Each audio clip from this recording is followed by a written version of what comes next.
Tapi karena si A ini adalah bagian daripada orangnya si B, maka si B mengatur siasat.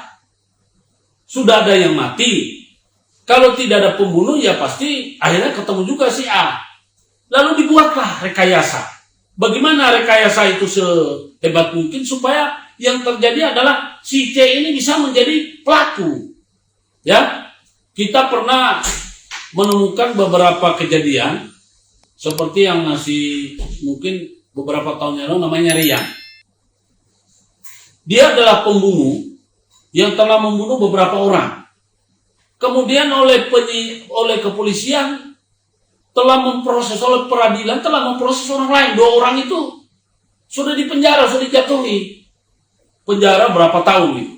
Nah, sampai mereka sudah bebas. Setelah mereka sudah bebas, ternyata Rian ini pada waktu diproses, dia mengaku dia yang membunuh. Nah, ini kan pasti ada permainan di situ. Ya, kita tidak tahu. Itulah karena rekayasa oleh pihak lain yang punya kepentingan. Lalu yang keempat, dimensi yang bisa mengantarkan seseorang dulu sampai di persakitan. Yang keempat, karena perbuatannya berpotensi menciptakan tindak pidana. Ya, perbuatannya atau tindakannya. Salah satu contoh, kita sedang membawa namanya apa? Bahan peledak. Untuk melakukan apa? Peledak itu digunakan untuk bom meledakkan gunung karena kita memecah batu. Atau membawa bahan peledak untuk apa ini? Untuk bom ikan. Ya kan? Ternyata pada waktu perjalanan dia bawa itu kemudian meledak, mengakibatkan orang lain meninggal. Ya kan? Ya otomatis dong. Karena perbuatannya berpotensi menciptakan tindak pidana. Dengan adanya orang meninggal, mau nggak mau harus bertanggung jawab, harus ada bertanggung jawab. Itu. Lalu karena perbuatan atau transaksinya ada celah untuk dipermasalahkan ke ranah hukum. Misalnya saudara menjual tanah atau membeli tanah. Sebetulnya Anda telah membayar dengan cara yang benar. Ya, Anda membeli tanah, sudah segala macam sudah oke, pembayaran sudah ada kwitansi, tetapi ya karena perbuatan atau transaksinya ada celah. Di sana itu ahli waris tidak bertanda tangan pada duitnya mereka sudah terima. Ya. Kemudian Anda hanya mempunyai kwitansi, Anda tidak membeli melalui PPAT. Ya, PPAT itu adalah pejabat membuat akte tanah. Transaksi tidak berdasarkan hukum formil. Mungkin materinya sudah oke, tapi formilnya nggak terpenuhi. Nah, kemudian Anda menempati satu lahan. Lalu kemudian setelah itu datanglah orang-orang yang tidak bertanggung jawab yang ingin mempersoalkan. Anda penyerobotan, Anda pemalsuan. Kira-kira apa yang Anda harus lakukan? Anda harus punya pengacara yang cerdas. Anda harus mencari pengacara yang hebat, yang bisa membackup, membentengi Anda. Kalau Anda hanya karena merasa benar kemudian Anda pasang badan, diserang sama preman, kemudian Anda hadapi preman, akhirnya terjadi bentrok. Mau tidak mau, Anda telah menciptakan celah untuk dipermasalahkan karena hukum dan ada perbuatan pidana. Itu yang keenam. Apa yang kelima? Yang keenam, karena kelalaian telah mengakibatkan suatu peristiwa pidana yang harus dipertanggungjawabkan. Nah, kelalaian supaya lebih gampang saya cari gini. Anda membawa kendaraan bak terbuka. Sebetulnya Anda tidak pernah menawarkan orang untuk duduk di belakang di bak terbuka itu. Kenapa mobil bak terbuka itu harus selalu ditutup pakai tarpa supaya tidak boleh ada yang naik. Nah, kadang-kadang kita lalai, lengah. Oh, saya tidak menawarkan orang, siapa juga mau naik ke mobil itu, mobil jelek. Ada orang yang naik.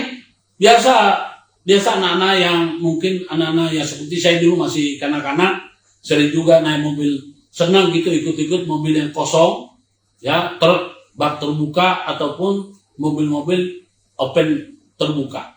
Saya naik, si supir ini senang karena bisa menolong saya. Coba bayangkan, dia senang karena mobilnya terisi orang.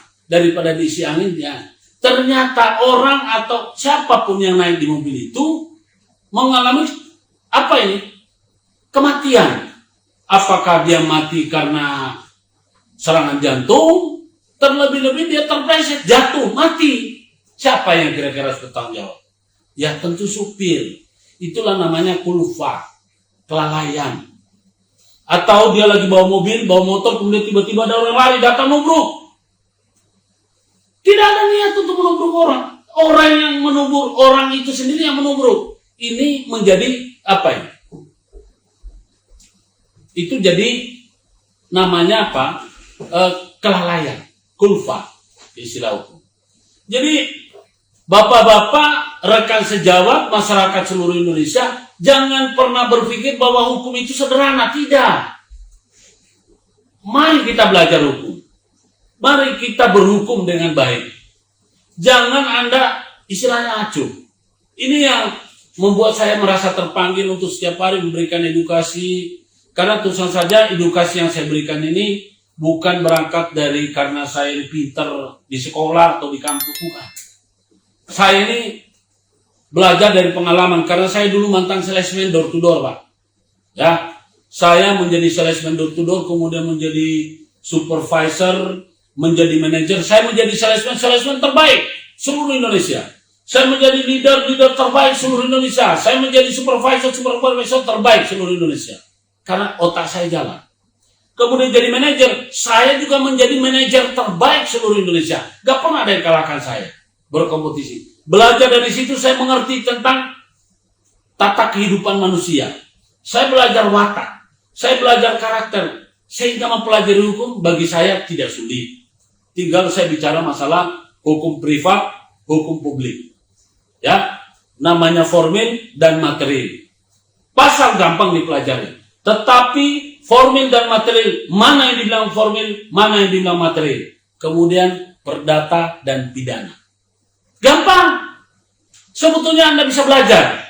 Kalau tidak punya buku, belajar, ikuti Facebook pengacara Guntur Alarima. Terlebih-lebih Anda bisa mengikuti yang namanya YouTube. Ya, supaya saya juga semangat, saya senang. Di YouTube itu jangan lupa Anda subscribe setelah nonton videonya, kemudian subscribe, kemudian tekan tombolnya, ya, lalu Anda bagikan kepada teman. Saya izinkan untuk Anda bagikan. Sebagaimana ketentuan Undang-Undang ITE, semua video yang saya kirim Anda boleh bagikan, sebarkan, karena video saya halal buat Anda. Jadi tidak ada halangan bahwa itu mentransmisikan tanpa hak. Anda berhak karena punya saya. Anda asalkan ambil dari YouTube saya, Facebook saya, kemudian Anda bagikan, Anda subscribe, saya lindungi. Saya okekan, halal. Kalau ada penegak hukum yang mencoba mengkorek-korek Anda padahal saya sudah izinkan, maka penegak hukum itu perlu belajar hukum. Jelas ya? Gitu. Nah, sekarang saya ingin memberitahu Anda tentang hukum-hukum yang ada, tapi yang paling penting ini terkait dengan prosedur administrasi pemeriksaan perkara pidana dengan acara biasa. Bahwa Mahkamah Agung dan badan peradilan yang berada di bawahnya merupakan salah satu pelaku kekuasaan kehakiman. Tolong diketahui bahwa Anda jangan takut sama polisi, jangan takut sama JPU, dan jangan takut sama hakim. Karena tidak pernah ada sebagai negara hukum, tidak ada satupun keputusan hukum yang bisa dijatuhkan tanpa melalui proses persidangan di pengadilan. Ya, jadi Anda misalnya perkara pidana, tidak akan ada hukuman bagi siapapun selama belum pernah disidangkan. Jadi Anda nggak usah takut. Kemudian bagaimana prosedur persidangan? Nah, ini yang saya mau buka rahasianya. Selama ini banyak teman-teman pengacara yang hanya ikut ke pengadilan, dia tidak pernah tahu tentang apa sih kewenangannya pengadilan itu. Jadi begini, pengadilan itu berwenang untuk mengadili perkara, untuk memproses perkara. Sedangkan hakim itu berwenang mengadili perkara sesuai dengan hukum.